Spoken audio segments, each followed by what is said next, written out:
and I will never forget it. To his beloved wife, Alana, his children, and all who knew and loved him, our community shares in your loss and celebrates a life so well lived.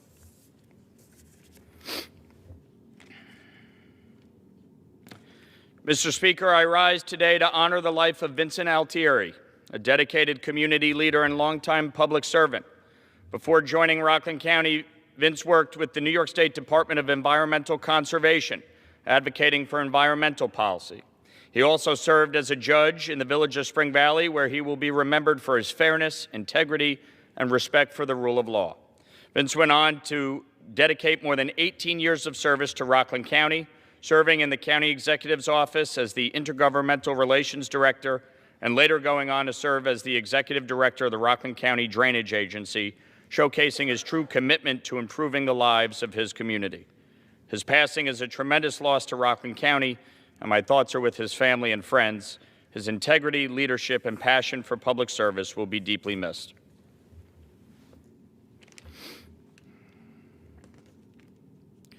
Mr. Speaker, I rise today to honor the life of Donna Breen Clark, who passed away peacefully on October 25th, surrounded by her beloved family. A proud graduate of Marymount Academy and Marymount College in Tarrytown, New York, Donna dedicated her life to the education and enrichment of the young minds of our community. She started her career at Marymount International School in Surrey, England, before returning home to teach first graders in Mount Kisco. Following her marriage to her beloved husband, Joseph Clark, in the summer of 1962, she went on to serve as a preschool teacher and then director of the Norrishawn Cooperative Nursery School in Pearl River. Expired. Let me just finish, Gary. In Pearl River, where she educated thousands of students, including myself. Whether through educating the next generation or through the active involvement in St. Aidan's Church, Donna was deeply committed to her community. A proud mother of 3 and loving grandmother of 7, Donna lived a life defined by compassion. May God bless the memory of Donna Breen Clark and her husband, Joe, and may God continue to comfort her family. Chair recognizes the gentleman from Louisiana, Mr. Carter, for 5 minutes. I ask unanimous consent to address the House for 5 minutes to revise and extend my remarks. The gentleman is recognized.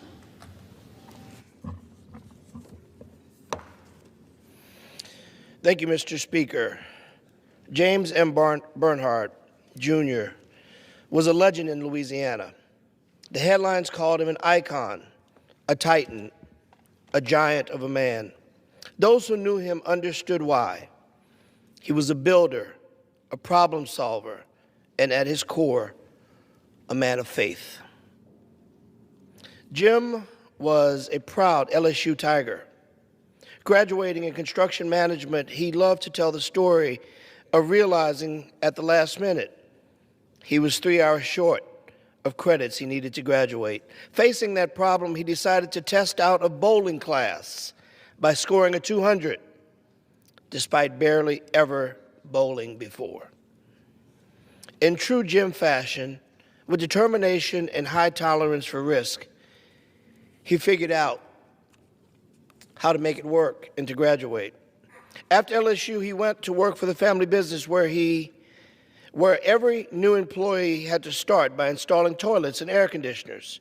As the family's first college graduate and someone who had already done that work since high school, the rule didn't sit right with him. So he turned down the offer to join and joined Southeast Fabricators as their first salesman. On his first day, he picked up the yellow pages and got to work. He quickly discovered the company's prices were far too high to compete in South Louisiana. With no formal authority, he restructured the company's operations. By age 26, he was a corporate vice president and a member of the board. In 1986, he faced another challenge. Health insurance premiums raised on workers, including 2 employees whose wives were pregnant. Jim wanted to raise their pay to cover the costs.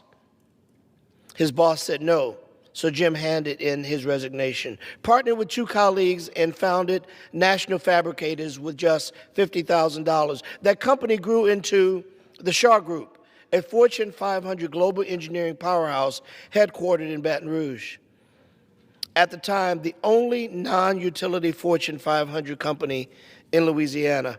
His success brought offers from other states to relocate. With millions of dollars on the table, he refused every one of them. Jim was Louisiana through and through. His love for this state fueled his political engagement. After years of resisting pressure to get involved in politics, he finally told his board of directors that he was a proud Democrat. To their surprise, and he devoted himself to pushing leaders to feed and educate children of all backgrounds, expand health care, and lift Louisiana forward. He helped elect 2 governors, the first black mayor of Baton Rouge, and dozens of others across the state. He proudly served as the chairman of the Louisiana Democratic Party. For years, many waited for Jim to run for governor or the Senate. His son, one of my most trusted advisors, Trace, you know Trace, told me a secret. He said he was never going to run. He preferred the challenging the rest of us to do better. His door was open to Democrats and Republicans alike who wanted to improve the lives of people. When he retired from Shaw, he faced another problem. What do I do next? He founded Bernhard Capital Partners, now one of the largest employers in my district. And remembering that family business, whose terms he once rejected, he joined his brother and transformed it into the largest energy as a service provider in the United States. Jim's impact stretches far beyond business. Louisianans will tell you, Jim pumped the water out of New Orleans after Katrina. He helped build Category 5 strength levees that now protect the city. He built power plants that power America, paid living wages to tens of thousands of workers, expanded broadband for children in Baton Rouge during the pandemic. And with his beloved wife, Dana, founded Every Kid a King Foundation to serve the children of Louisiana. But none of that compares to what he cherished most, his family. Dana was the great love of his life, his partner, protector, and companion until his last breath. His pride in his children, Trace, Catherine, Patrick, Michael, and Benjamin, was immeasurable, even if he did joke about 2 of them going to Ole Miss. He taught them that determination, work ethic, and comfort was the risk, and that they should continue to live and do the right thing. He adored his grandchildren, Ainsley, Jack, Remy, Sloan, Blake, Violet, Ivy, and Ella, and carried boundless hopes for each of them. Louisiana has lost one of the greatest champions. Jim Barnhart dedicated his life to improving the state and the lives of people. And now we face a problem, big or small. We honor him by doing what he always did. He solved it. Mr. Speaker, I yield. Chair recognizes the gentleman from Kentucky, Mr. Barr, for 5 minutes. Mr. Speaker, I rise today to honor a Kentucky hero, Chief Herbert D. Prophet, and his son, Jeff Prophet, who has worked tirelessly to ensure his father's sacrifice is never forgotten. Chief Prophet served our nation in Korea and then protected the people of Tompkinsville, Kentucky, for 55 years in law enforcement. Years after he left the force, Chief Prophet was murdered by a criminal he had arrested and put behind bars over a decade earlier. When his family sought federal death benefits provided to the families of fallen officers, they were denied because Prophet was retired at the time of his death. This exposed a painful loophole in the system, and one that I'm fighting to correct. I'm leading the Herbert D. Prophet Act, legislation to amend the Public Safety Officers Benefits Program to ensure that the families of retired law enforcement officers who were killed as a result of their service are not unjustly denied benefits. I want to thank Jeff Prophet and the entire Prophet family for their many years of service to Tompkinsville and Monroe County. I urge my colleagues to support this bill because it is our solemn duty to support the families of fallen law enforcement officers and make sure that the service and sacrifice of heroes like Chief Herbert D. Prophet are never forgotten. Mr. Speaker, I rise today to recognize a true pillar of Kentucky's signature thoroughbred racehorsing industry. Mr. Robert N. Clay. Recently, Mr. Robert Clay was selected by the Thoroughbred Club of America as its 2025 honor guest, a well-deserved accolade that reflects a lifetime of excellence and leadership in our great Commonwealth's signature horse racing industry. The founder of world-renowned Three Chimneys Farm in 1972, Clay built a legacy of breeding champions, supporting local jobs, and setting the standard for others to follow. Stallions to stand stud at Three Chimneys during Clay's tenure included Slew of Gold, who was the operation's first stallion, Triple Crown winner Seattle Slew, and classic winners Silver Charm, Smarty Jones, Point Given, and Big Brown, as well as breed shapers Dynaformer and Rahi. His contributions reach beyond the track. They reflect what Kentucky stands for: tradition, hard work, and community. Today, we honor Mr. Clay not only for his success in breeding and racing, but for being a model Kentuckian.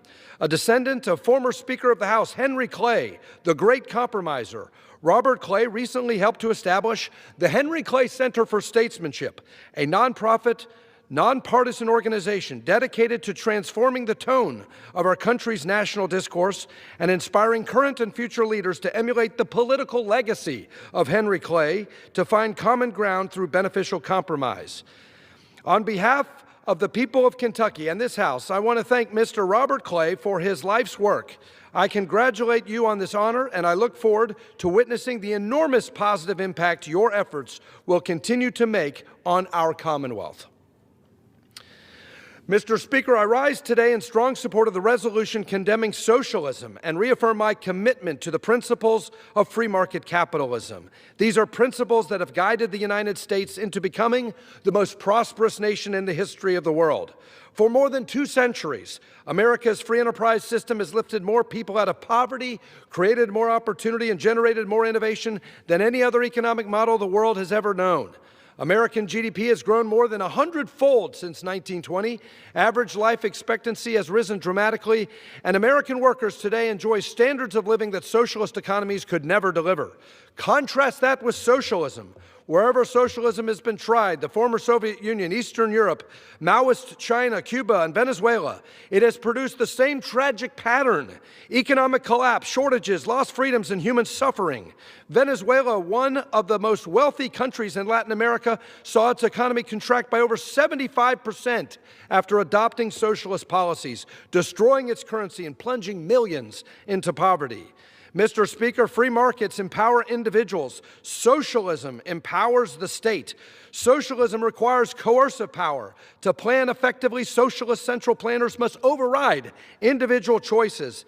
This expands state power and threatens political freedom. Capitalism, in contrast, is the only system capable of using dispersed knowledge, preserving individual freedom, and enabling spontaneous social cooperation without central direction. Under free enterprise, businesses compete, innovate, and create, driving American leadership in everything from technology to agriculture to energy. Free markets and capitalism gave birth to the American dream that is the envy of the world. And under socialism, bureaucrats dictate, ration, and restrict. Mr. Speaker, I urge my colleagues to support this resolution. Let's send a clear message that the United States will always stand for freedom over government coercion, markets over mandates, and prosperity over poverty. I yield back. Chair recognizes the gentleman from California, Mr. Panetta, for 5 minutes. Mr. Speaker, although my heart hangs low, I rise today to honor the life, the legacy of Miss Helen Rucker. This week, she passed at the young age of 93. Now, despite the challenges that Helen faced throughout her life, Helen Rucker worked very hard to become somebody who was the sustainer of Seaside, California, the educator of our community, and the epitome of our democracy. See, Helen faced blatant racial discrimination in her formative years. As a child in Louisiana who was turned away from the local public library, to being a college graduate and experiencing some of the same type of bigotry when she applied for her first job as a librarian. But rather than be despondent, she was driven to make a difference with education, and not just in her life, but in our lives. She worked for decades as a teacher and a librarian. She served as a Seaside City Council member, a school board member, and a trustee with our local school district.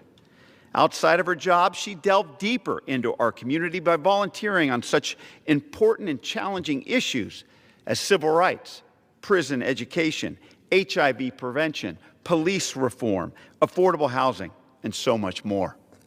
See, Helen Rucker was an influencer well before the internet was around. She wasn't about clicks, wasn't about likes. Instead, she was about organizing and galvanizing people. She wasn't about dividing people, but Helen Rucker was all about bridging our divides. But even with all of that service and all of that activism, what she came to realize early on was that the key to change was our democratic process. She realized that it wasn't about yelling and screaming. She understood that it's all about working and sweating and ensuring everybody has the opportunity to do what every American should do, and that's vote and get out the vote. So rather than agonize, she organized voting, voter education, voter registration, and she founded Seaside's Voter Education Center. Just like we saw in our recent elections, Helen understood that voting is how we make change. That's how we protect our community, and that's how we move our country forward. No doubt that Helen Rucker faced so many challenges throughout her life, but rather than capitulate, she campaigned. Rather than demonize or disparage her opponents, she always chose civility and upheld the values of our democracy. So as we enter into this next election year, let us be reminded, let us reflect, and let us be reinvigorated by the impactful life of Helen Rucker. But more importantly, let her rest peacefully as all of us strive to live up to her legacy by always voting in our democracy. Thank you, Mr. Speaker. I yield back. The chair recognizes the gentleman from Arizona, Mr. Siscomani, for 5 minutes.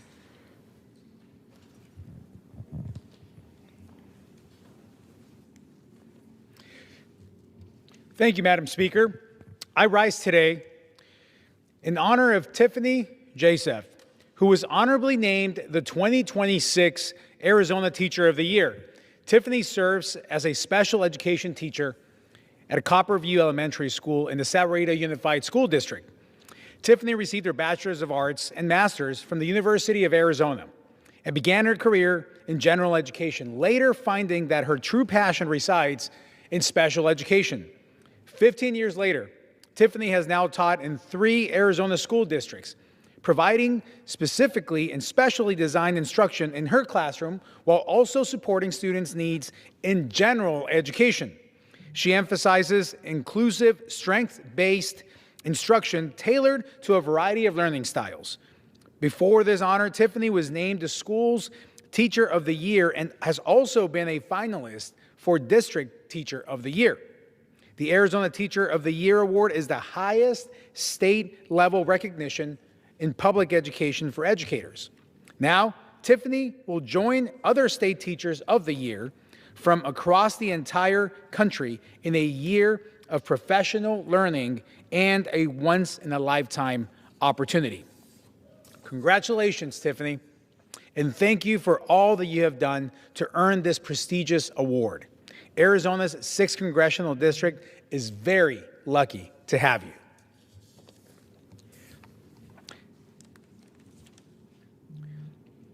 Madam Speaker, I rise today in honor of Cochise College being ranked the #1 community college in Arizona, and an honor that faculty, students, alumni, and all Arizonans should be very proud of.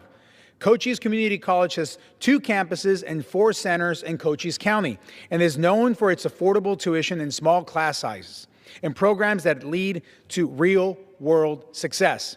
Cochise College embraces what all colleges should and strive to be in this amazing country. A product of community college myself, I know firsthand that Cochise College remains committed to helping students create bright futures. Cochise College provides both university transfer programs for those wanting to continue education and also offers workforce-related certificates designed to prepare graduates for immediate employment in Southern Arizona's growing job market. I'm honored to represent Cochise College in Arizona's 6th Congressional District, and I'm incredibly proud of their hard work and commitment of excellence. Congratulations to President James Perry, your board, your faculty, your staff, and all the students that make Cochise College what it is today.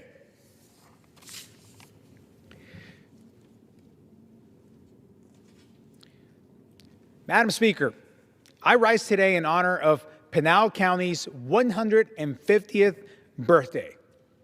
Older than the state of Arizona, Pinal County was formed from portions from Maricopa and Pima counties on February 1st, 1875. While mining is the county's was the county in the most dominant force back then, Pinal County's economy has exponentially grown and expanded over time. But agriculture remains a significant part of the county's economy, while large-scale farming operations and ag research also prevail. Pinal County has experienced significant population growth in recent decades, becoming one of the fastest-growing counties in the entire country. The county's location, infrastructure, and pro-business environment are key factors in its expedited growth and in its development. And the beauty of Pinal County is diverse, with a landscape including both mountains and desert valleys. Pinal County is home to the Casa Grande Ruins National Monument, Picacho Peak, and way, way more. It's an honor to represent Pinal County in Congress. Happy birthday, happy 150th birthday to Pinal County. Thank you, and I yield back. The chair recognizes the gentlewoman from Massachusetts, Ms. Presley, for 5 minutes.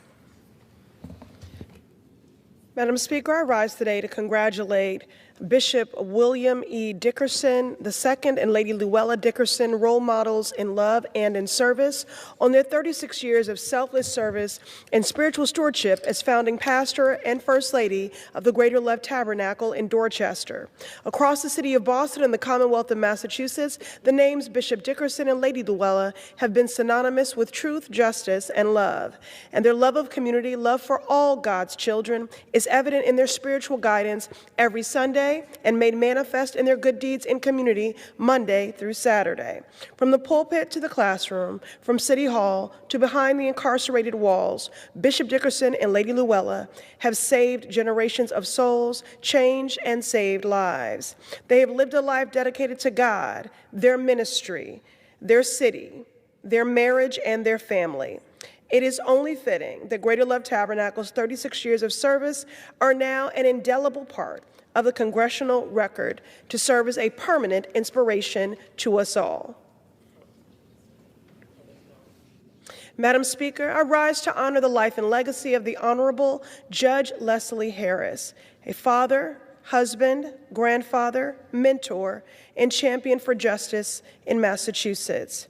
Raised in Chicago, he journeyed to Boston, where he earned advanced degrees, planted roots, and dedicated his life to public service.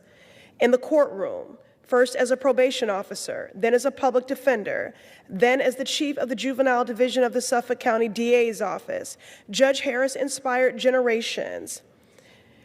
He possessed a fine legal mind and an altruistic heart. He saw every person as worthy of dignity, of opportunity, and compassion. He will forever be remembered as a kind titan of a man who showed up for everyone.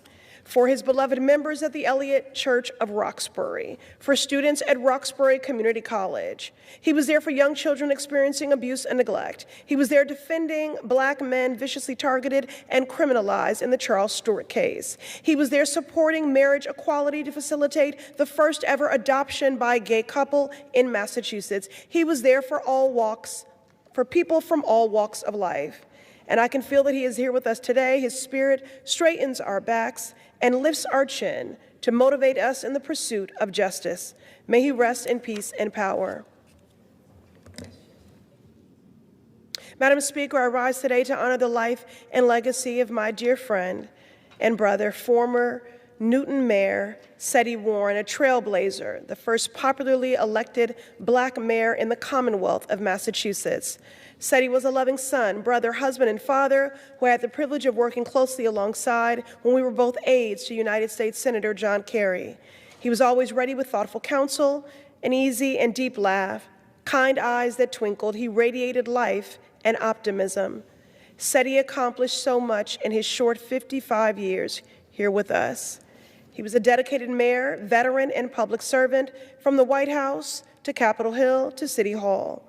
As the director of the Harvard Institute of Politics, he led pivotal conversations that stoked our consciousness and reminded us of our shared humanity, all the while inspiring a new generation of public service leaders. Seti had so much life left to live, milestones to experience, hearts to touch, and lives to change. My heart goes out to his wife, Tassie, and their children, Abigail and John. Know that your Kerry family, your Boston College family, the city of Newton, and your Harvard family mourn alongside you. What a tremendous loss for our country, our Commonwealth, and for humanity. Rest in power, my friend. The chair recognizes the gentleman from Ohio, Mr. Taylor, for 5 minutes.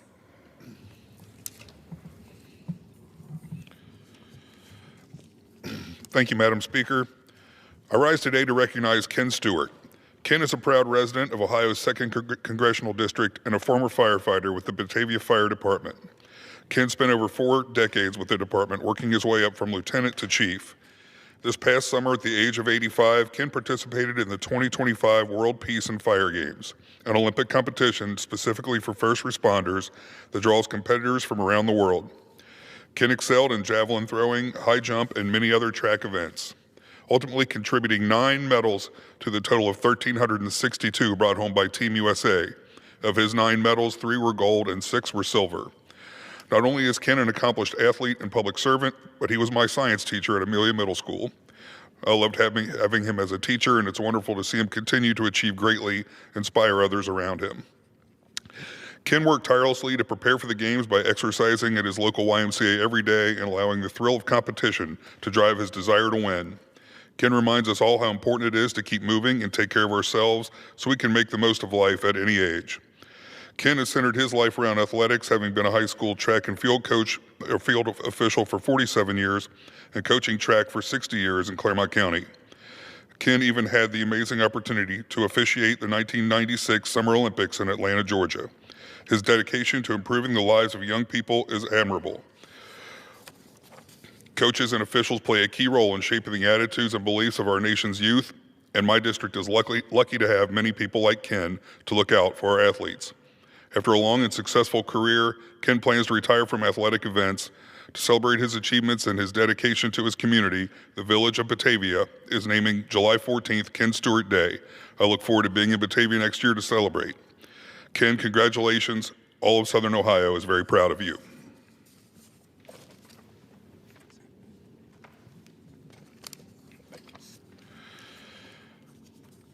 Madam Speaker, I rise today to recognize Billy Ray Daddy-O Midkiff and his extraordinary service to Southern Ohio. Ray began serving as a volunteer firefighter in 1977 with the Wilkesville Volunteer Fire Department and became a charter member of the Salem Township Volunteer Fire Department. He has over 50 years of service, including several years as fire chief for Salem Township. Ray's roots in the community run deep, as he has also worked as a dairy farmer and coal miner for the Southern Ohio Coal Company. Ray has received numerous awards, such as the National Grange Volunteer Firefighter of the Year, and was deemed a hometown hero by Modern Woodmen. To this day, he's an active fire chief and continues to give back to Southern Ohio. America is forever grateful for people like him and the millions of other first responders who put their lives on the line for us every day. Ray, all of Southern Ohio thanks you for your service. Thank you, Madam Speaker. I yield my time. The chair recognizes the gentlewoman from New Mexico, Ms. Stansberry, for 5 minutes. For 5 minutes and to revise and extend my remarks. Without objection. She doesn't need to do that. Madam Speaker, Chaco Canyon is sacred, sacred ground. the ancestral homeland and living landscape to both Pueblo and Diné people. It is a World Heritage Site, a place of ancient ruins, kivas, and sacred lands as far as the eye can see. And it is a place that is a mere 50 miles south of the San Juan River where I was born. I rise today in solidarity with tribal leaders from across New Mexico to say it is time to protect Chaco Canyon and these sacred lands. Before our very eyes, the Trump administration is trying to open these sacred lands to oil and gas drilling that would irrevocably destroy them. Can you imagine? One of the most sacred sites, not just in New Mexico, but in North America. A place that Secretary Deb Haaland worked to set aside in 2023, and a place which the New Mexico delegation is seeking to permanently protect. Because as Pueblo leaders tell us, Chaco holds the footprints of our ancestors. Countless generations have carried forward their teachings and traditions. It is a landscape, as Navajo leaders have said, deeply embedded in our way of life, and which protects the living community, youth, elders, and our culture. And yet this administration is forging ahead, even as tribal leaders are saying no, to open these lands to desecration of sites that could never be recovered. And so we call on this administration, stop. These sites are sacred. And we call on the American people to join us in this fight, because we must protect Chaco Canyon, and Chaco Canyon is not for sale. And with that, I yield back. Chair recognizes the gentleman from Kentucky, Mr. Comer, for 5 minutes.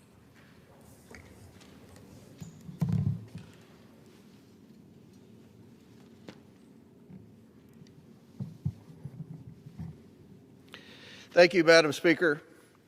I've taken to the floor today to respond to Minority Leader Hakeem Jeffries calling me a, quote, stone-cold liar during a press conference defending the recent discovery of Democrats' communication with convicted sex offender Jeffrey Epstein. And I bring with me something that he and many of his fellow Democrats like Jamie Raskin, Jasmine Crockett, and Stacey Plaskett, apparently detest. And that is a thing called evidence. Tuesday, I gave a speech on the House floor detailing my House Oversight Committee's good work to date on our Epstein investigation. After all, Hakeem Jeffries, the Democrats in Congress, and your allies in the corporate media have been demanding a full release of the Epstein documents for months, including all the documents from the Epstein estate. So without hesitation, I subpoenaed all of the Jeffrey Epstein estate documents, because I, as well as my Republican colleagues on the House Oversight Committee, we want to know what really happened, what went on, who was involved in these unspeakable crimes. We want justice for the survivors. That's why we're doing this investigation. So House Oversight obtained over 30,000 pages of documents from the estate. Unlike the Democrats, who only released 10 of those over 30,000 pages of documents, Republicans on the House Oversight Committee released every single document on the website for the American people to see. Democrats and many in the media were anxiously clutching their pearls in anticipation of potential dirt on President Trump. In the end, after full transparency by the Republicans on the Oversight Committee, there was nothing new about the president's former relationship with Epstein, and certainly nothing scandalous. But we did find two sitting Democrat members of Congress had communication with Epstein. First, it's been highly reported and debated about Congresswoman Stacey Plaskett texting during an oversight committee hearing with Jeffrey Epstein while trying to conspire with him to hurt or embarrass Donald Trump. But according to Jamie Raskin, that was okay because Mr. Epstein was her constituent. Now, how embarrassing a rationale is that? But the second communication was this email right here, where Hakeem Jeffries' campaign reached out directly to Jeffrey Epstein, soliciting campaign dollars for the, quote, Brooklyn Barack. Now, whereas Jamie Raskin explained Plaskett's communication with Epstein as simply responding to a constituent, Hakeem Jeffries had a very different response when asked about it by the media. He denied its existence. Hakeem Jeffries said, Comer is a stone-cold liar, and then he reverted to calling me names for the second week in a row. So let's read it to make sure. To Jeffrey Epstein, and that's the real Jeffrey Epstein, not Jasmine Crockett's Jeffrey Epstein. This is the real Jeffrey Epstein. From Hakeem Jeffries' campaign. Dear Jeffrey, we are thrilled that we are working with Congressman Hakeem Jeffries, one of the rising stars of the New York delegation, sometimes referred to as Brooklyn's Barack. Hakeem is committed to electing a Democrat majority in 2014 and is encouraging his friends to participate in a DCCC fundraising dinner with President Obama and Hakeem Jeffries. It ends with a number for Jeffrey Epstein to call to go to the dinner and, quote, get an opportunity to get to know Hakeem better. Here's the evidence. The email speaks for itself. The only stone-cold liar in this debate is Hakeem Jeffries. So, Mr. Minority Leader, take a deep breath, chill out, stop lying, stop with the juvenile name-calling, and own up to the fact that your campaign solicited campaign cash from Jeffrey Epstein. With that, Mr. Speaker, I yield back. The chair recognizes the gentleman from California, Mr. Ruiz, for 5 minutes.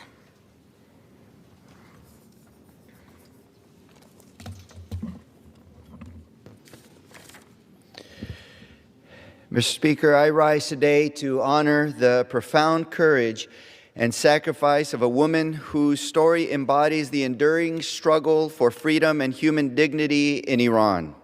A woman known simply and lovingly as Aziz, meaning dear or beloved. Her full name is Aziz Rezai, and she is a mother of resistance. Aziz was born in Zahra Narazi in 1929 in Tehran. And like many mothers around the world, she married young, raised a large family, and worked to give her children a better future. But the tides of Iranian history pulled her family into the heart of political repression and terror. Aziz endured a heartbreak that no parent should ever face, the loss of 9 members of her family, 4 sons, 3 daughters, 2 sons-in-laws, all killed across 2 successive dictatorships that feared the voices of those seeking democracy and basic rights. First under the Shah and later under the clerical regime that replaced him. Her children's only so-called crime was their involvement in Iran's democratic opposition movement, a movement that dared to say that the people of Iran deserved liberty, justice, and respect for human rights. During the rule of the Shah, 3 of Aziz's children were imprisoned and tortured, and 1 was killed in the street by secret police. Aziz herself was arrested in 1975 and spent more than 3 years in prison. She was tortured, she was flogged, she was hung upside down, she was forced into solitary confinement, and yet she never broke. The scars on her soles of her feet remain today. Living proof of cruelty she endured for simply wanting freedom for her people. Her son Mehdi, only 19 years old when arrested, refused to bow to the torture inflicted on him. In a rare public trial before foreign journalists, he exposed the brutal acts of the regime and pledged his life to the poor and oppressed in Iran. That defiance cost him his life, but his voice continues to echo. After the 1979 revolution, the Iranian people hoped for democracy. Instead, a new tyranny rose, one just as ruthless as the one before. The new regime once again targeted Aziz's family. In 1982, her daughter, Azar, 8 months pregnant, and her husband were killed in a raid by the Revolutionary Guard. Aziz fled the country, forced into exile, where she continued her fight from abroad. Years later, more of her family members were executed. Mr. Speaker, how much can one mother bear? How many sacrifices must one family make for freedom? Despite the unimaginable loss, despite being denied the right to return home, Aziz has never surrendered her hope for a democratic, free Iran.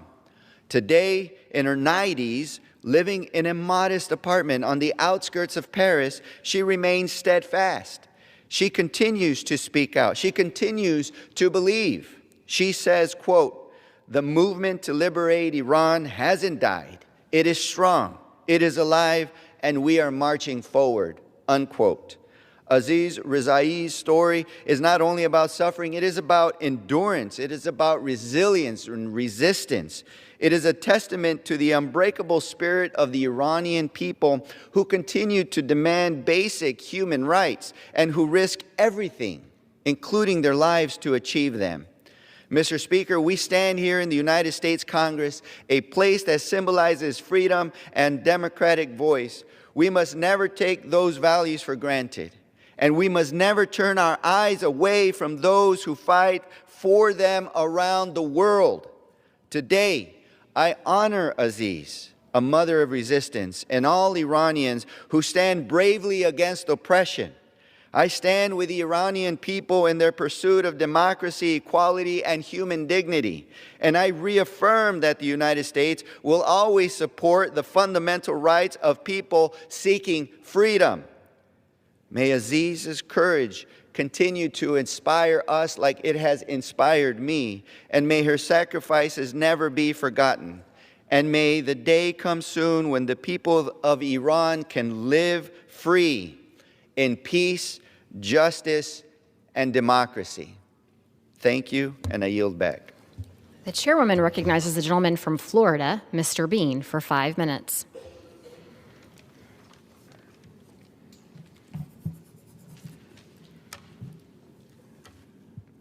Madam Speaker, if you drive through Clay County in northeast Florida this time of year, you might just catch the sweet scent of sugarcane drifting through the air. Follow that aroma and you'll likely find Gayward Hendry at the kettle, turning cane into syrup and neighbors into friends.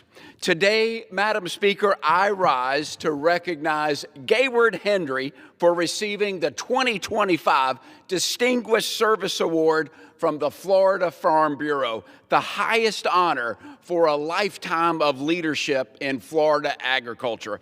Gayward's service has been extraordinary. As a proud Marine, a county commissioner, and the longtime president of the Clay County Farm Bureau, in every role he has led with integrity, grit, and a deep love for the land.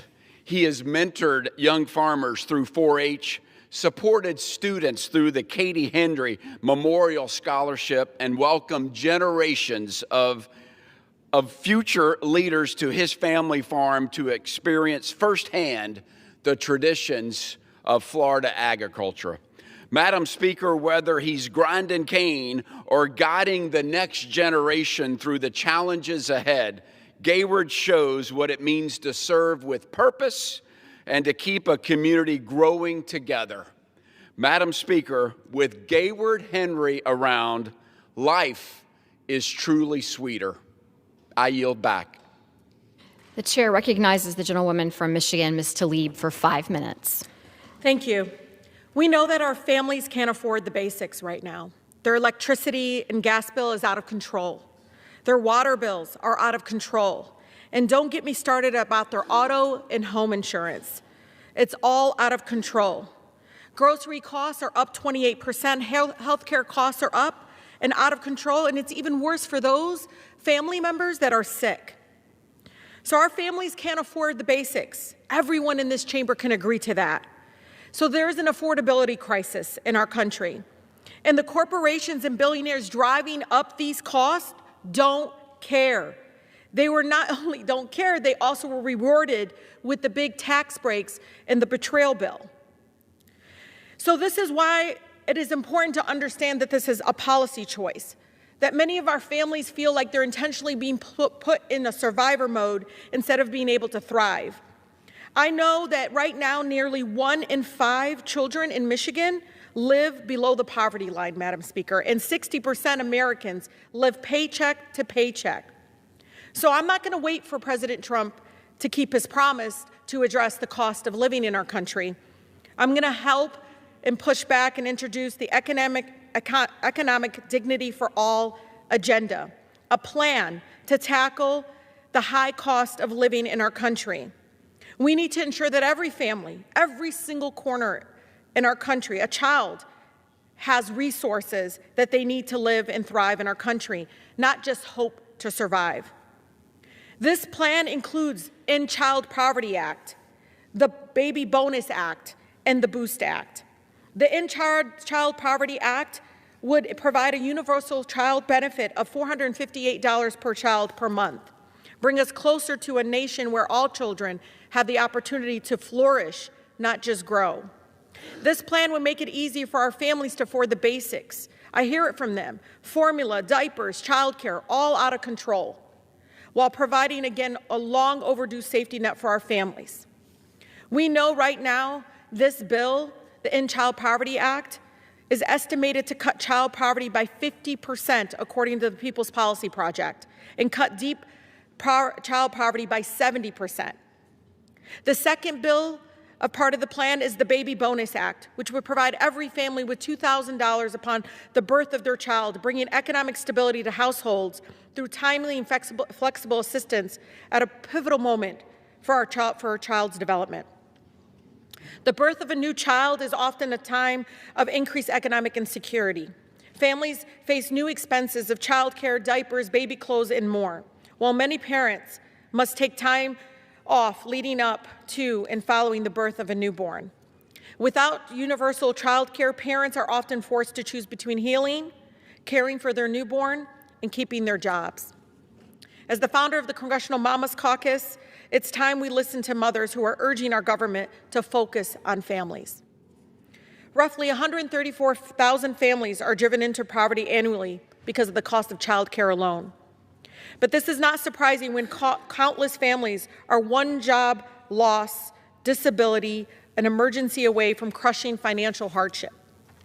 And finally, part of the plan includes the Boost Act. It's one of my district's favorite. It's Building Opportunities to Survive and Thrive Act. It would provide $250 per month to adults between the ages of 19 to 67 years old, promoting economic security for all. Studies show that this is effective. What's not effective is continuing to give billionaires big tax breaks, again, that doesn't impact our families in a positive way. While costs for necessities like housing, groceries, healthcare, and education increase annually, wages fail to keep up. We all know this in this chamber, and it puts many of our families in economic insecurity. An estimated expense like medical bills should not be a threat to a family's financial livelihood. So it's important that we start looking at new ways, and that includes regular cash assistance would make a tremendous difference to families literally on the edge of poverty and struggling to pay their bills. Everyone in our country deserves human dignity. We know that corporate greed is driving the costs up and creating this affordability crisis. So we need to push back. If my colleagues in Congress are serious in wanting to improve the lives of the American people, they should stop corporate giveaways and support and pass the economic Dignity for All plan. Thank you, and I yield. The chairwoman recognizes the gentleman from Pennsylvania, Mr. Fitzpatrick, for 5 minutes.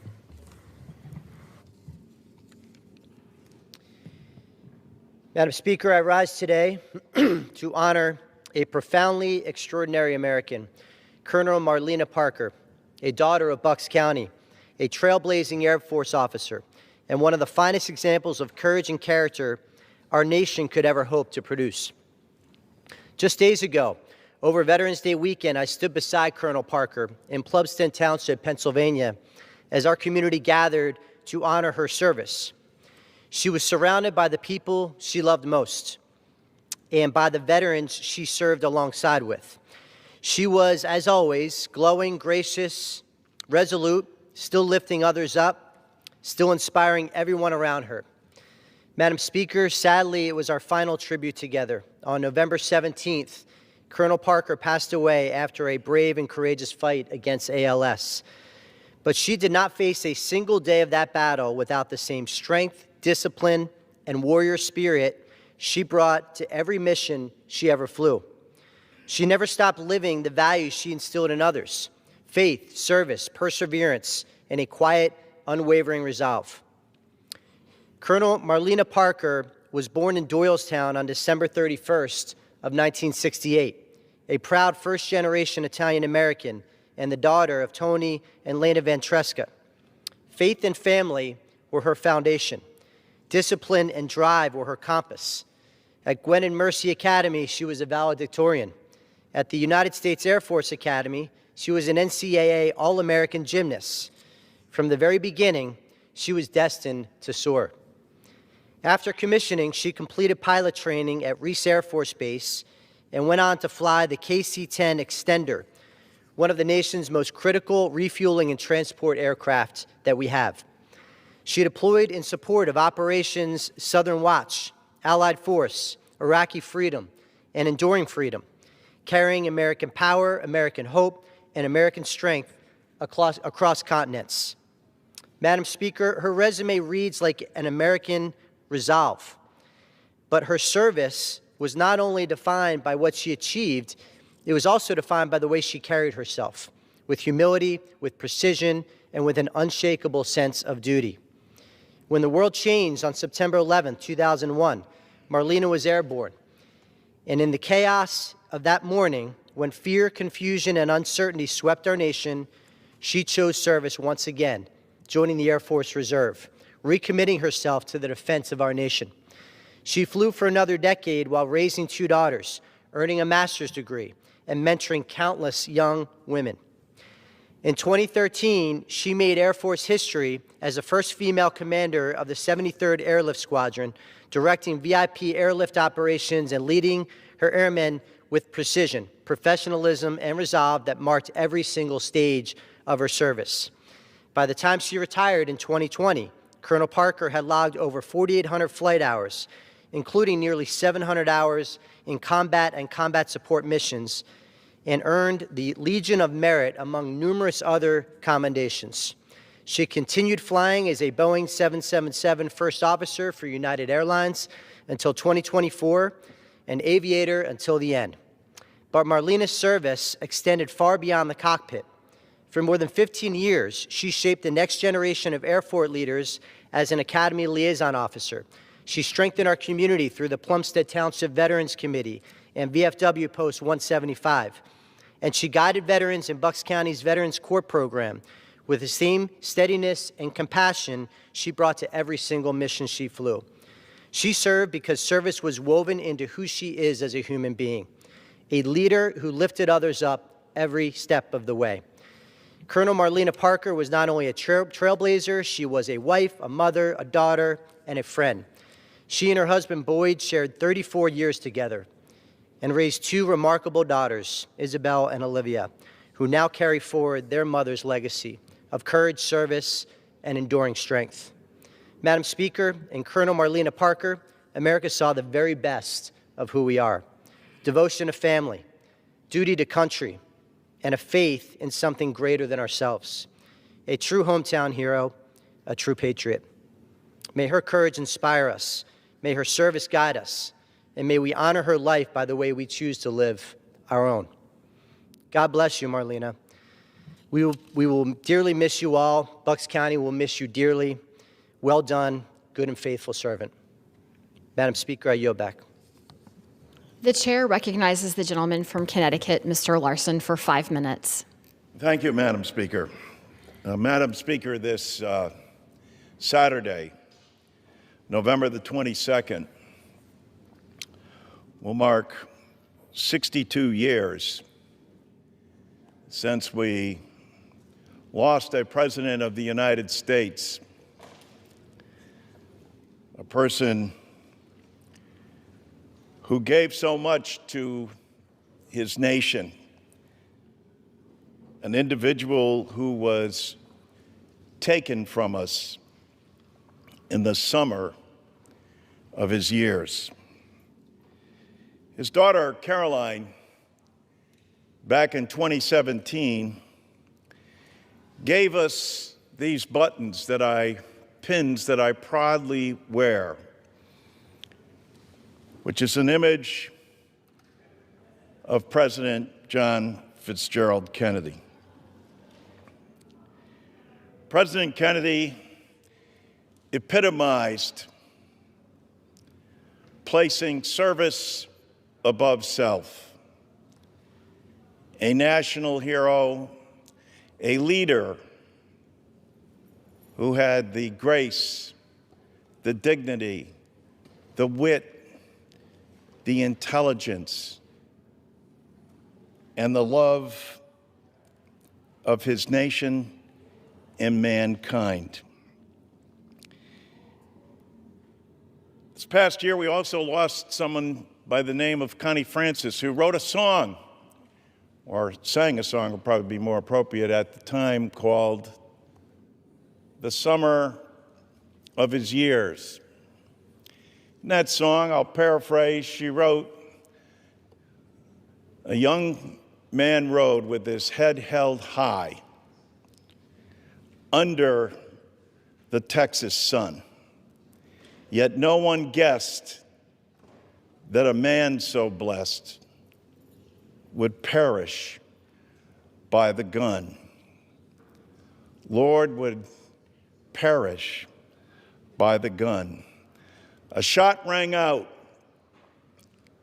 like a sudden shout. The timing of this visit was very intentional. I went to reflect on the horrific history of dehumanization and ethnic cleansing that ultimately led the world to create a new term to describe such an unfathomable evil. That word is genocide. During the Holocaust, 6 million Jewish people, 60% of those present in Europe, were brutally targeted, dehumanized, and systematically murdered. It is a crime that people, communities, and nations were aware of, and yet did little to nothing to stop the atrocities until it was far too late. After the Holocaust, the international community made a commitment that such evil can never happen again to any people, anywhere. Never again, they said. That is why I recently signed on to a resolution recognizing Israel's actions in Gaza, led by the Netanyahu government, as a genocide. I joined this resolution with a heavy heart. I understand the pain and the history of the word, and I signed on with the utmost respect for the Jewish people, especially those in my community, who may feel abandoned or deeply harmed by my action. I will also be crystal clear that my criticizing the policies and actions of the Netanyahu government does not detract from my steadfast opposition to anti-Semitism and my persistent support for our Jewish neighbors. Many in this body have been reticent to clearly call out the mass suffering, the ethnic cleansing, the war crimes taking place in Gaza.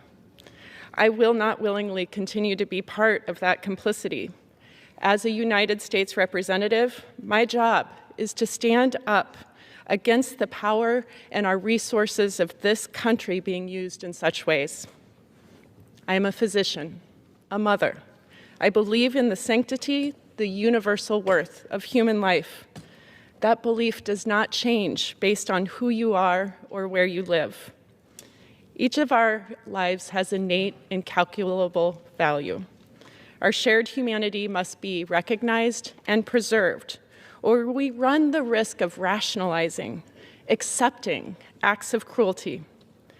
This principle, that we share an accountability to stand up against dehumanization, cruelty, and marginalization across our communities, should be universal, but it is not.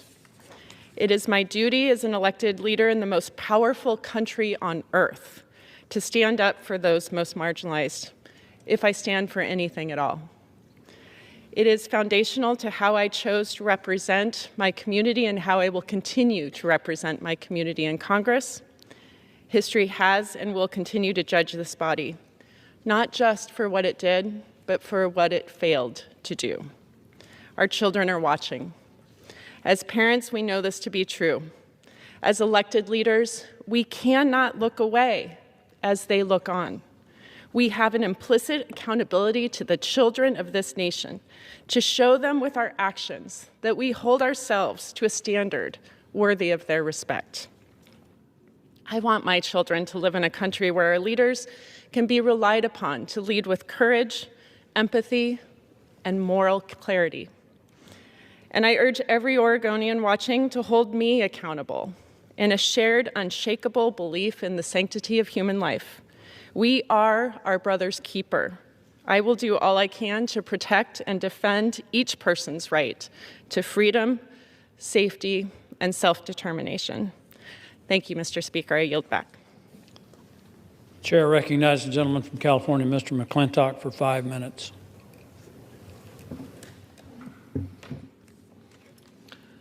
Mr. Speaker, Zoran Mamdani's winning message was affordability, that the necessities of life are increasingly out of reach for most people and that government is the answer. He said, there's no problem too big for government to solve on election night. Well, he's right about the problem, but he's completely wrong about the solution. As Ronald Reagan often warned, government is not the solution to our problems, government is the problem. And housing affordability is a good place to start.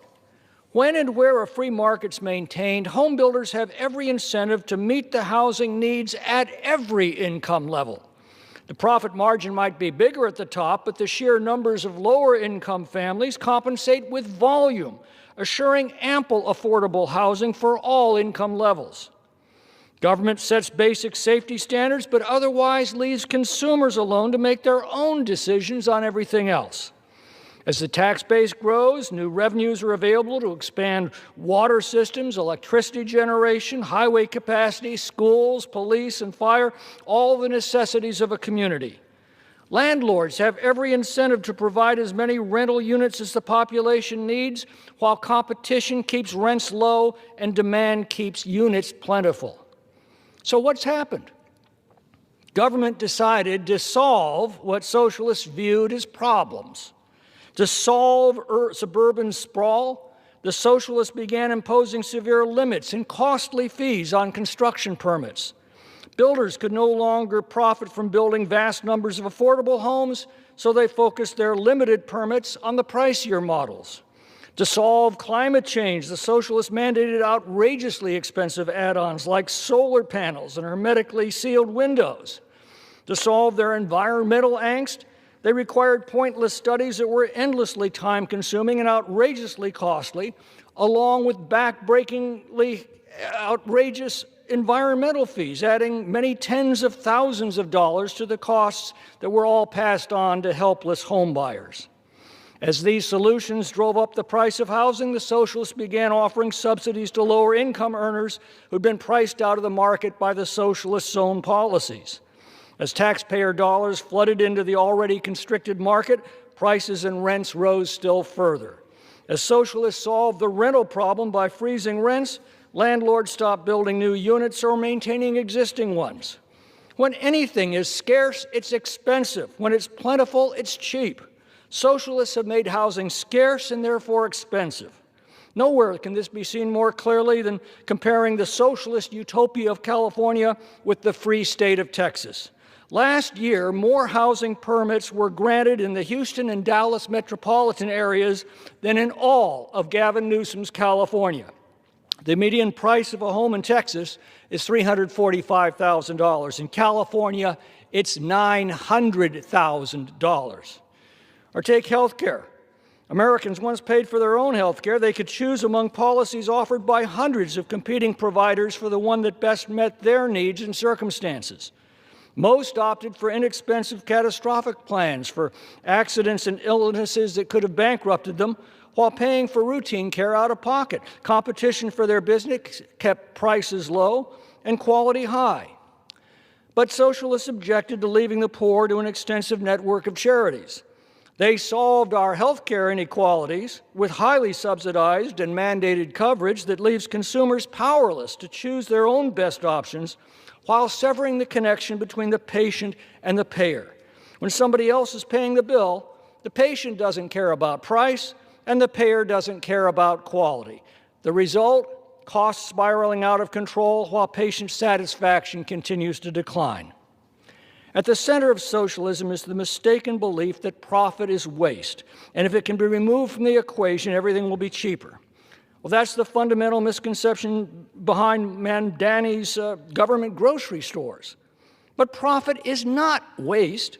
Profit is the essential ingredient that spurs competition, drives innovation, demands efficiency, and craves consumer satisfaction. Take profit out of the picture, and you've just learned the difference between FedEx and the post office. Consumer electronics has steadily declined in cost while quality has steadily improved, precisely because the socialists have not yet decided to solve this market. When they do, you can expect the same high prices and declining quality that they've already delivered in every field that they've solved, from housing to health care. It comes down to four simple words. Freedom works. Socialism sucks. I yield back. Chair recognizes the gentlewoman from Texas, Ms. Johnson, for 5 minutes.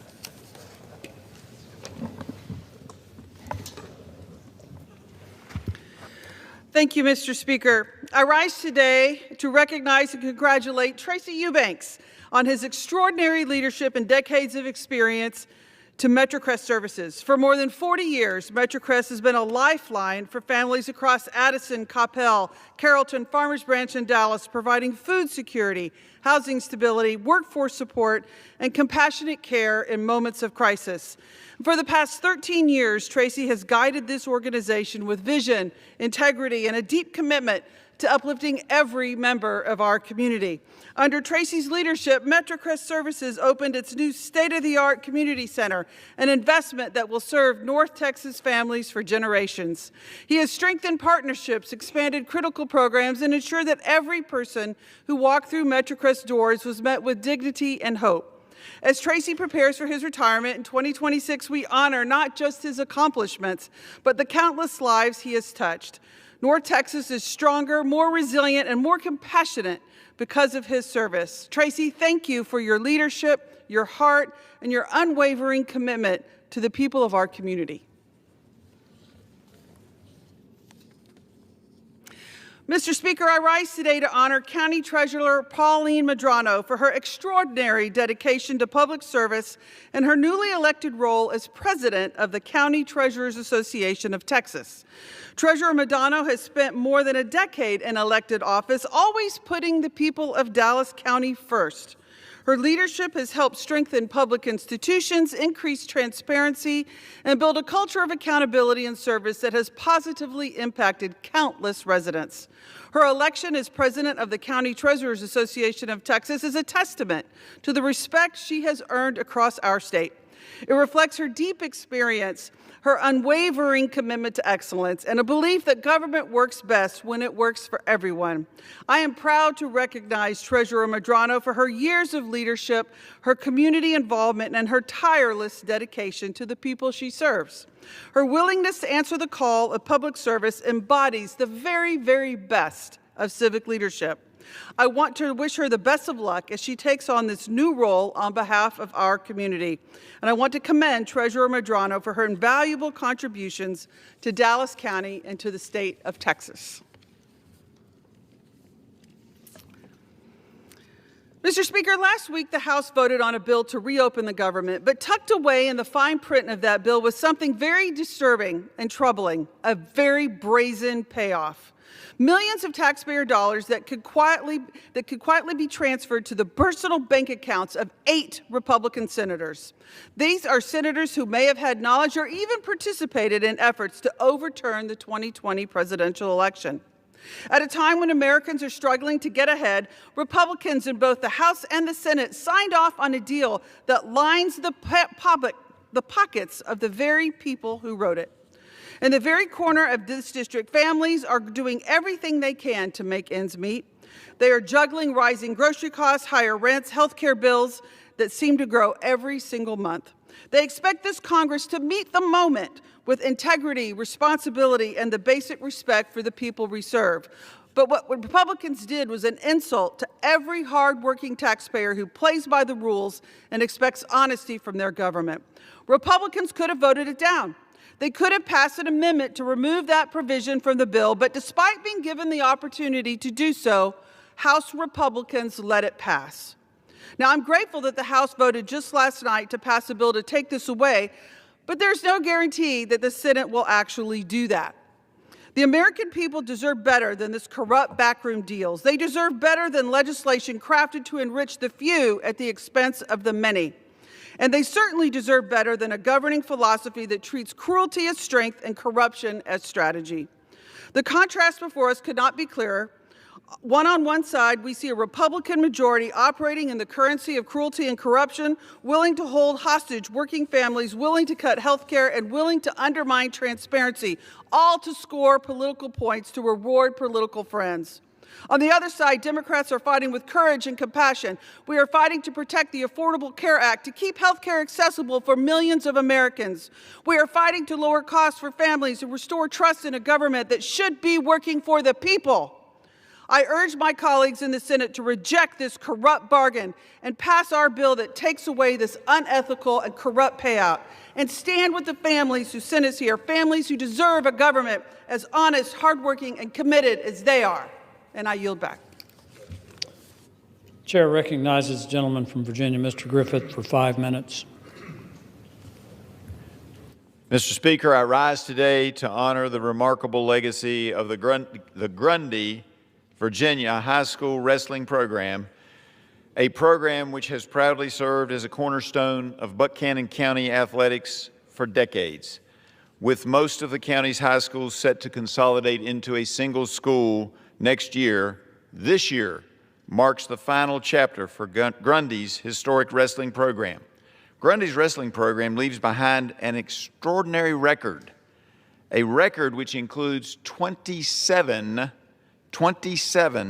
state championships and countless individual state title holders, including 9 winners for state titles just last season.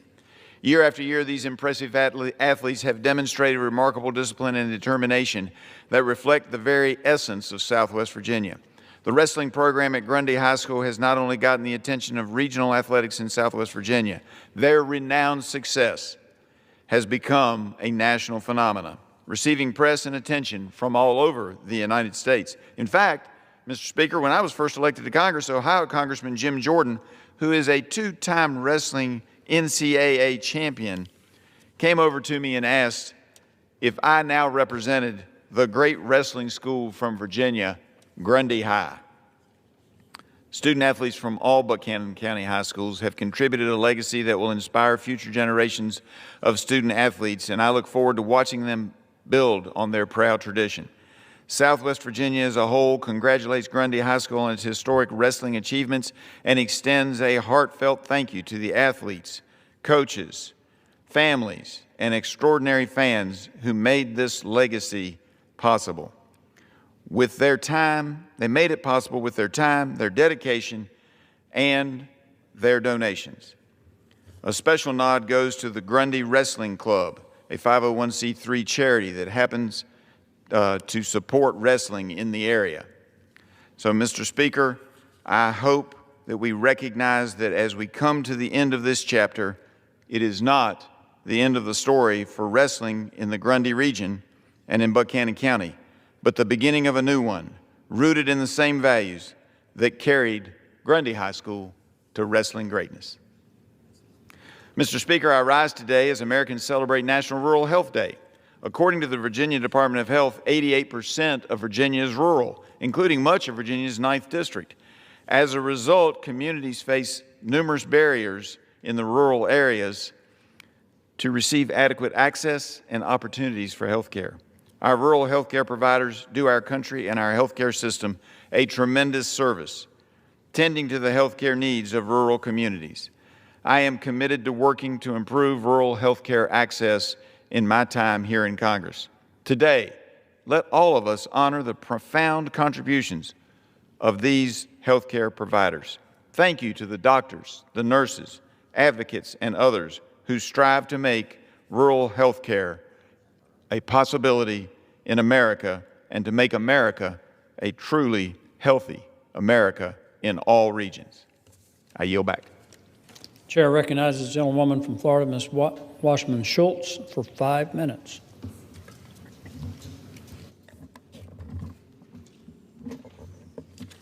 Help.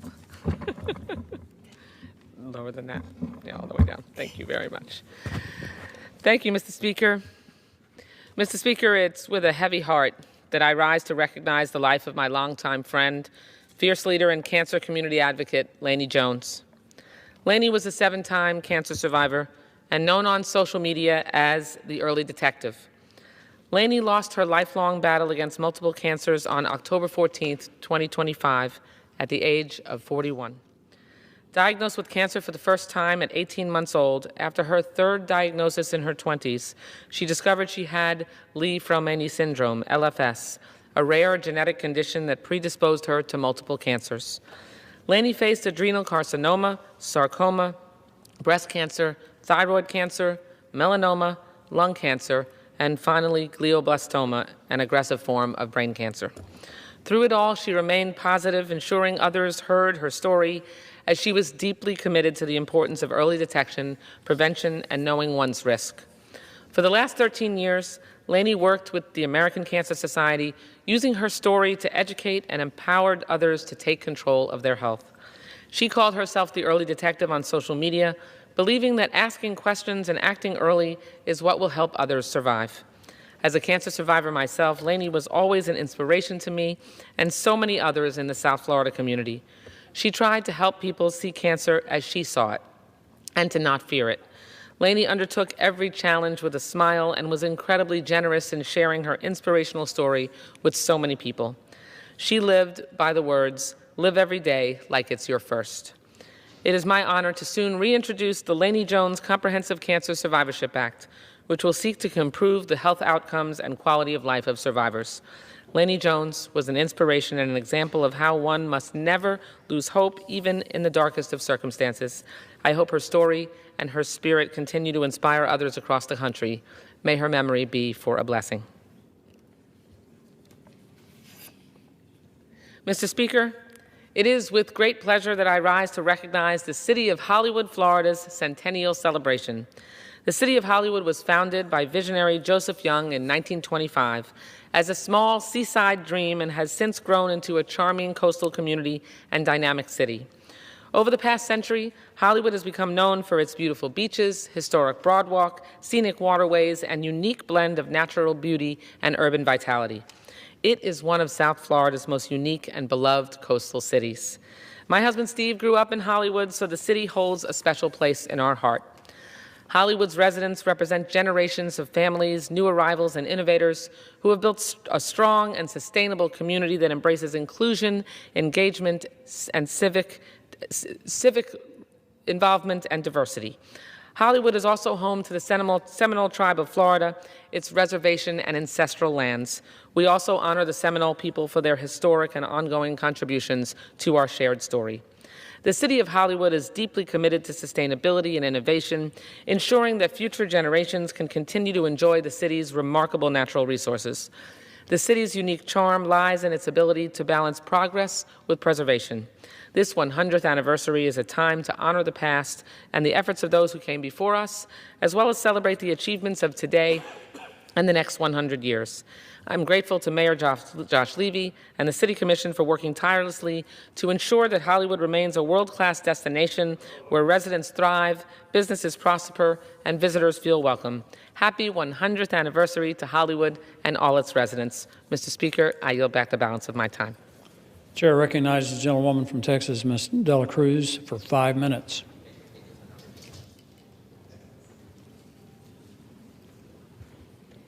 Mr. Speaker, I rise today to recognize Jonathan Rodriguez, a U.S. history teacher at FAR San Juan Alamo Memorial Early College High School, for his heroic and compassionate actions.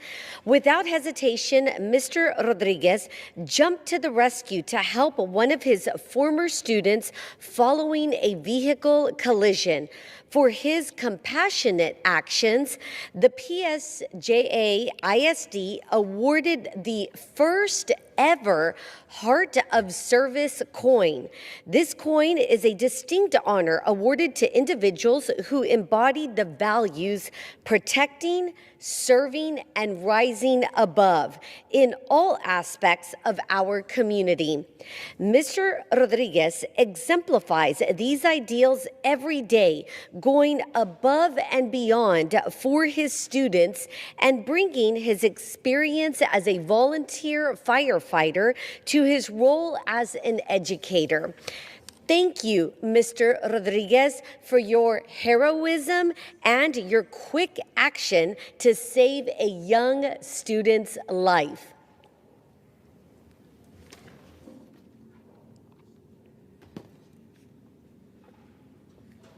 Mr. Speaker, today I rise to celebrate more than 40 years of the Wilson County News, a cornerstone of community journalism in South Texas. In 1984, Elaine Kolegi turned her vision into reality, launching the Wilson County News without any prior publishing experience, but with the dream to give her community a true local paper. She even hand-delivered each issue herself every Tuesday to ensure it reached the readers. Under Elaine's leadership, Wilson County News flourished as a woman-owned and operated small business. Through the years, they have adapted to new technologies to expand coverage and launch their website in 2002 to bring local stories to an even wider audience. Today, the Wilson County News continues its proud tradition of delivering high-quality journalism. Congratulations to Elaine and the entire Wilson County News team for more than 4 decades of dedication to delivering news to Wilson County.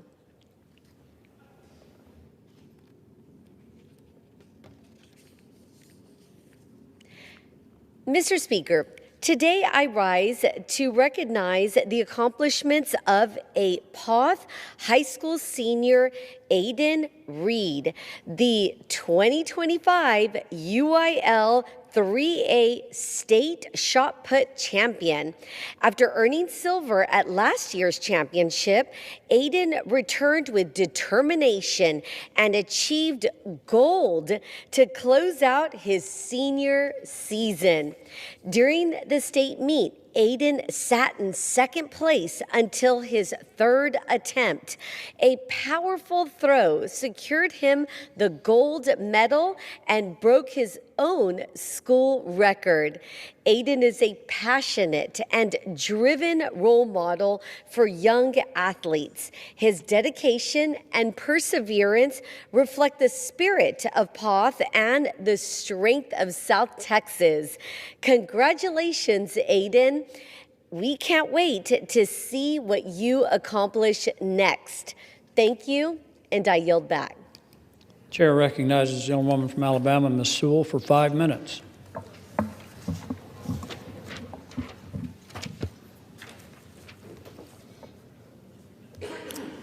Mr. Speaker, I rise in observance of today, November 20th, as World Pancreatic Cancer Day. It is a time to shine light on the devastating impact of this disease and dedicate ourselves to improving prevention, early detection, and treatment. Pancreatic cancer is the third leading cause of cancer-related deaths in the United States and is on track to becoming the second by 2030. Over 67,000 Americans are diagnosed each year with pancreatic cancer. Like so many Americans, I know all too well the terrible impact of this disease. In 2021, I lost my dear mother, Nancy Gardner Sewell, to pancreatic cancer. By the time we caught it, the cancer had already spread. She passed away just 8 weeks after her diagnosis. In an effort to turn my pain into purpose, I have committed myself to doing everything I can to prevent other families from enduring such a painful loss. Along with my friend, Congressman Jody Arrington, I am proud to be leading H.R. 842. In the 118th Congress, Congressman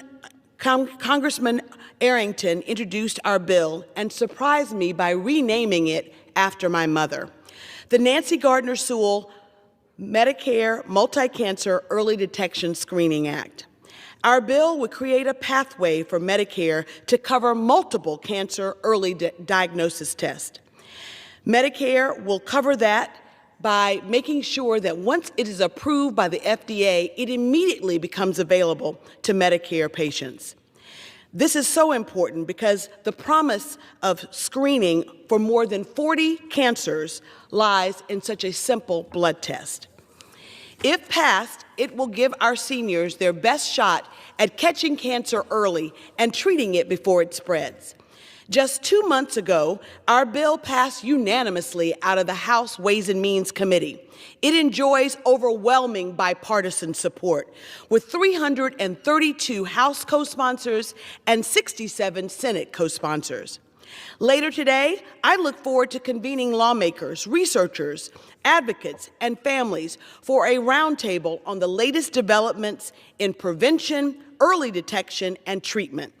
I want to thank the Pancreatic Cancer Action Network, the American Cancer Society, and all of the stakeholders, the more than 500 stakeholders, for all of their efforts. I am so grateful for the tireless work of our cancer advocates. Without them, this bill would not enjoy such broad bipartisan support. As we wear purple today in honor of the World Pancreatic Cancer Day, I ask my colleagues to join me in supporting H.R. 842, the Nancy Gardner Sewell Multi-Cancer Early Detection Act.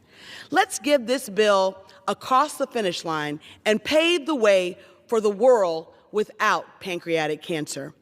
Thank you, and I yield back my time. Chair recognizes the gentleman from New York, Mr. Lawler, for 5 minutes. I rise to recognize today as National Rural Health Day. As a daughter of Alabama's rural Black Belt, I know firsthand the challenges that our rural communities face when it comes to accessing quality, affordable health care. For too many of my patients in rural America, getting seen by a doctor requires driving miles to the nearest hospital or health center. Broken payment systems and workforce challenges have put an enormous strain on our health care system. In Congress, I am proud to be leading legislation that will tackle these challenges.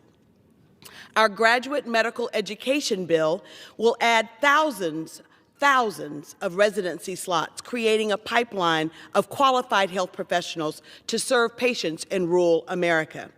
Our Rural Hospital Act takes important steps to ensure that rural hospitals are fairly reimbursed for their services.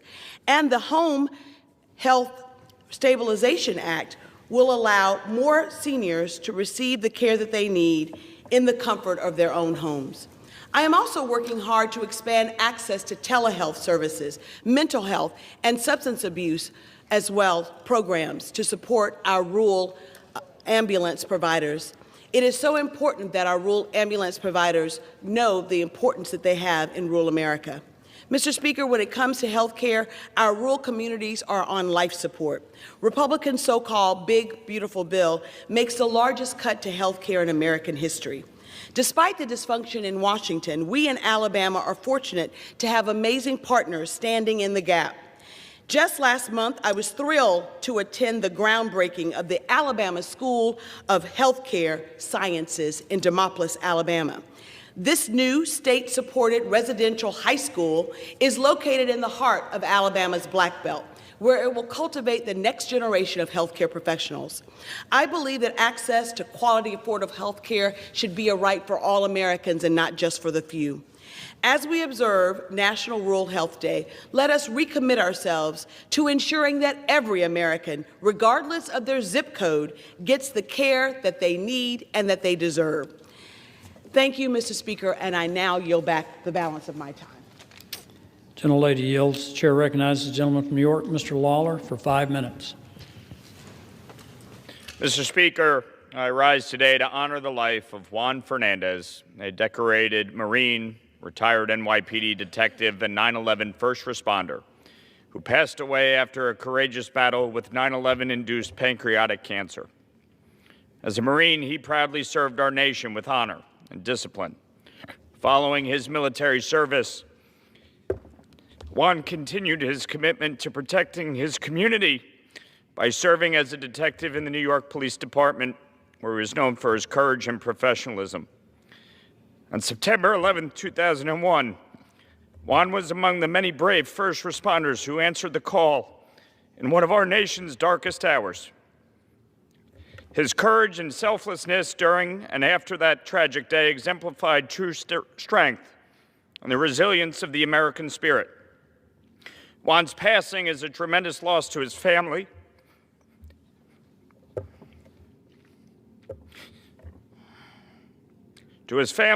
his friends, and those who served alongside him. My thoughts are with his wife, Lily, his daughters, Sydney, Samantha, and Jessica, during this difficult time. May his memory be a blessing to all who knew him and to our country.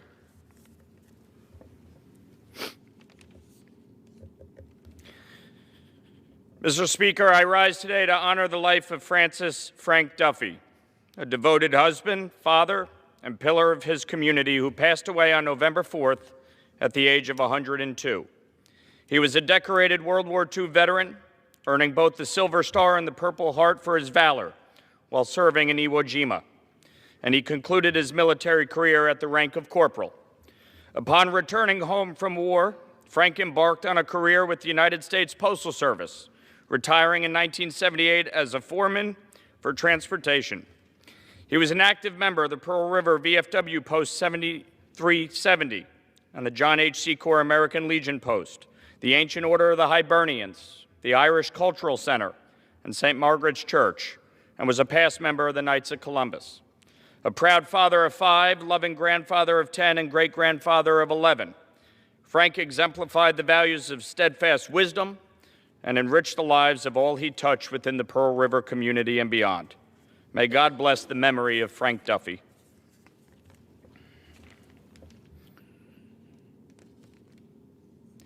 Mr. Speaker, I rise today to honor the life and legacy of the Honorable John Sweeney, Jr., a true steward of justice, integrity, and service in Putnam County and across New York State. Justice Sweeney dedicated his life to the law and to the people it serves. From his early days as Administrative Assistant District Attorney in Putnam County to his distinguished tenure on the New York State Supreme Court and the Appellate Division, First Department, where he made history as the highest-ranking judge ever to hail from Putnam County. John embodied fairness, humility, and an unwavering commitment to justice. He was a man of quiet grace and deep intellect, a mentor to many and a true gentleman in every sense of the word. Beyond the courtroom, he gave selflessly to his community, from supporting veterans and first responders to volunteering at local fairs and serving with the Friendly Sons of St. Patrick. On a personal level, he was extremely gracious and supportive of me, and I will never forget it. To his beloved wife, Alana, his children, and all who knew and loved him, our community shares in your loss and celebrates a life so well lived.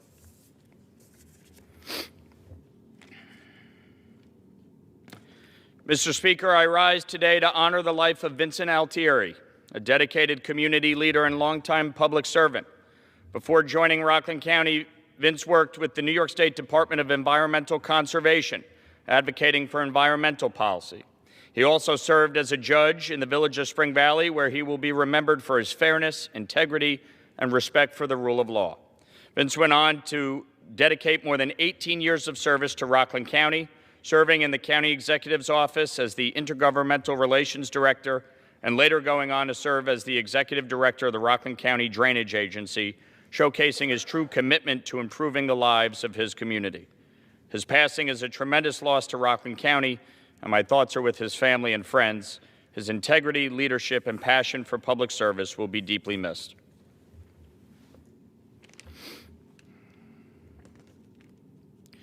Mr. Speaker, I rise today to honor the life of Donna Breen Clark, who passed away peacefully on October 25th, surrounded by her beloved family. A proud graduate of Marymount Academy and Marymount College in Tarrytown, New York, Donna dedicated her life to the education and enrichment of the young minds of our community. She started her career at Marymount International School in Surrey, England, before returning home to teach first graders in Mount Kisco. Following her marriage to her beloved husband, Joseph Clark, in the summer of 1962, she went on to serve as a preschool teacher and then director of the Norrishawn Cooperative Nursery School in time Pearl has River. expired. Let me just finish, Gary. In Pearl River, where she educated thousands of students, including myself. Whether through educating the next generation or through the active involvement in St. Aidan's Church, Donna was deeply committed to her community. A proud mother of 3 and loving grandmother of 7, Donna lived a life defined by compassion. May God bless the memory of Donna Breen Clark and her husband, Joe, and may God continue to comfort her family. Chair recognizes the gentleman from Louisiana, Mr. Carter, for 5 minutes. May I ask unanimous consent to address the House for 5 minutes to revise and extend my remarks. The gentleman is recognized.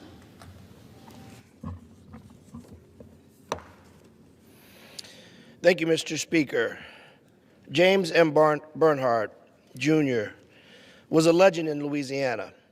The headlines called him an icon, a titan, a giant of a man. Those who knew him understood why. He was a builder, a problem solver, and at his core, a man of faith. Jim was a proud LSU Tiger. Graduating in construction management, he loved to tell the story of realizing at the last minute he was 3 hours short of credits he needed to graduate. Facing that problem, he decided to test out a bowling class by scoring a 200, despite barely ever bowling before. In true Jim fashion, with determination and high tolerance for risk, he figured out how to make it work and to graduate. After LSU, he went to work for the family business where every new employee had to start by installing toilets and air conditioners. As the family's first college graduate and someone who had already done that work since high school, the rule didn't sit right with him. So he turned down the offer to join and joined Southeast Fabricators as their first salesman. On his first day, he picked up the yellow pages and got to work. He quickly discovered the company's prices were far too high to compete in South Louisiana. With no formal authority, he restructured the company's operations. By age 26, he was a corporate vice president and a member of the board.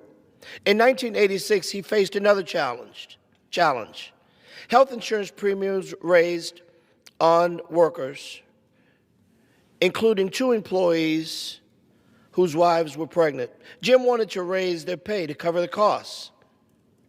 His boss said no, so Jim handed in his resignation, partnered with 2 colleagues, and founded National Fabricators with just $50,000. That company grew into the Shaw Group, a Fortune 500 global engineering powerhouse headquartered in Baton Rouge. At the time, the only non-utility Fortune 500 company in Louisiana. His success brought offers from other states to relocate. With millions of dollars on the table, he refused every one of them. Jim was Louisiana through and through. His love for this state fueled his political engagement. After years of resisting pressure to get involved in politics, he finally told his board of directors that he was a proud Democrat. To their surprise, and he devoted himself to pushing leaders to feed and educate children of all backgrounds, expand health care, and lift Louisiana forward. He helped elect 2 governors, the first black mayor of Baton Rouge, and dozens of others across the state. He proudly served as the chairman of the Louisiana Democratic Party. For years, many waited for Jim to run for governor or the Senate. His son, one of my most trusted advisors, Trace, you know Trace, told me a secret. He said he was never going to run. He preferred the challenging the rest of us to do better. His door was open to Democrats and Republicans alike who wanted to improve the lives of people. When he retired from Shaw, he faced another problem. What do I do next? He founded Bernhard Capital Partners, now one of the largest employers in my district.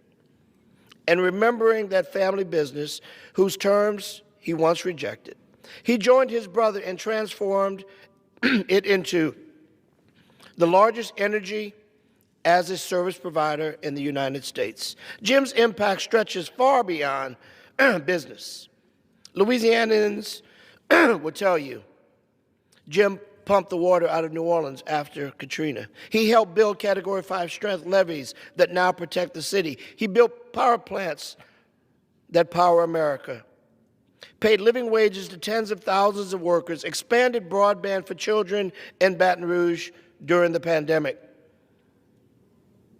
And with his beloved wife, Dana, founded Every Kid a King Foundation to serve the children of Louisiana. But none of that compares to what he cherished most, his family. Dana was the great love of his life, his partner, protector, and companion until his last breath. His pride in his children, Trace, Catherine, Patrick, Michael, and Benjamin, was immeasurable, even if he did joke about 2 of them going to Ole Miss. He taught them that determination, work ethic, and comfort was the risk, and that they should continue to live and do the right thing. He adored his grandchildren, Ainsley, Jack, Remy, Sloan, Blake, Violet, Ivy, and Ella, and carried boundless hopes for each of them. Louisiana has lost one of the greatest champions. Jim Barnhart dedicated his life to improving the state and the lives of people. And now we face a problem, big or small. We honor him by doing what he always did. He solved it. Mr. Speaker, I yield. Chair recognizes the gentleman from Kentucky, Mr. Barr, for 5 minutes. Mr. Speaker, I rise today to honor a Kentucky hero, Chief Herbert D. Prophet, and his son, Jeff Prophet, who has worked tirelessly to ensure his father's sacrifice is never forgotten. Chief Prophet served our nation in Korea and then protected the people of Tompkinsville, Kentucky, for 55 years in law enforcement.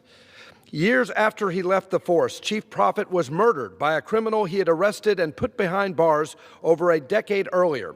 When his family sought federal death benefits provided to the families of fallen officers, they were denied because Prophet was retired at the time of his death. This exposed a painful loophole in the system and one that I'm fighting to correct. I'm leading the Herbert D. Prophet Act, legislation to amend the Public Safety Officers Benefits Program to ensure that the families of retired law enforcement officers who were killed as a result of their service are not unjustly denied benefits.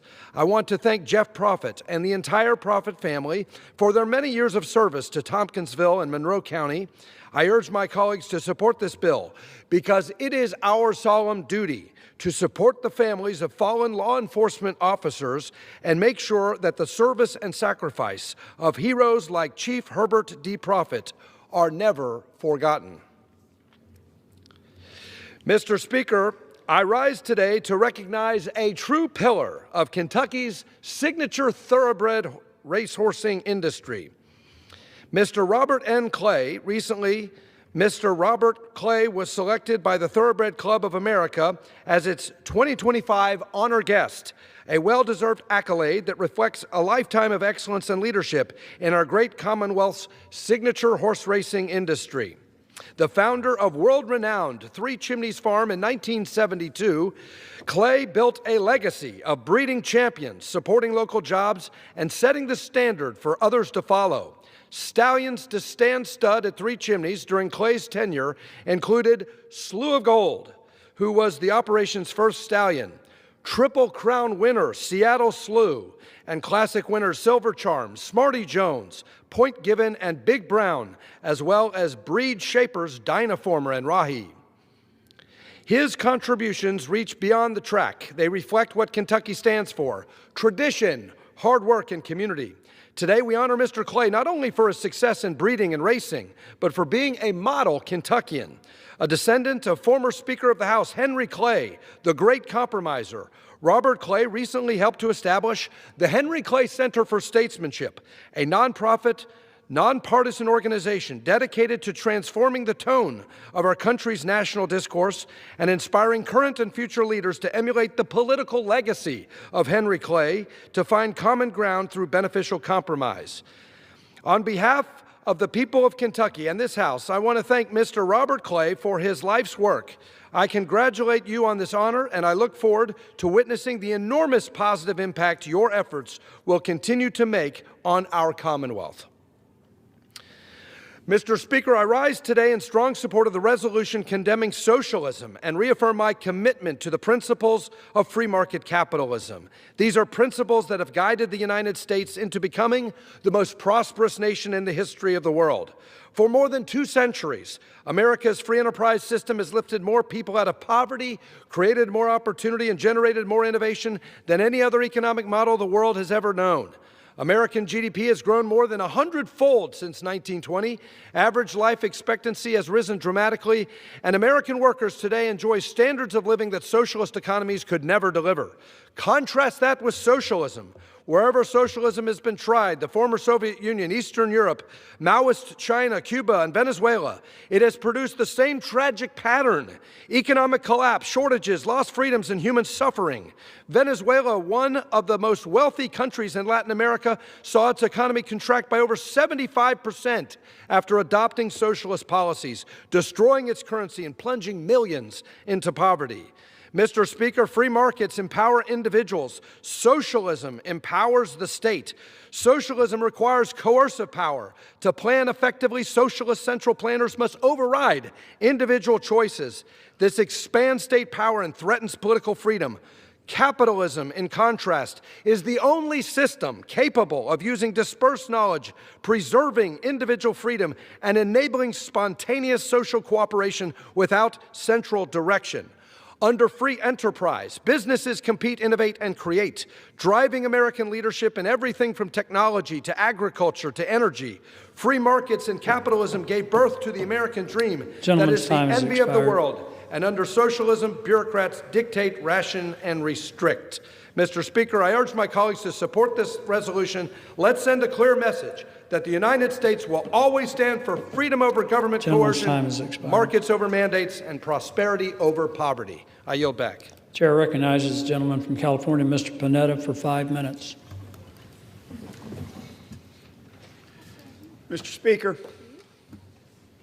although my heart hangs low, I rise today to honor the life,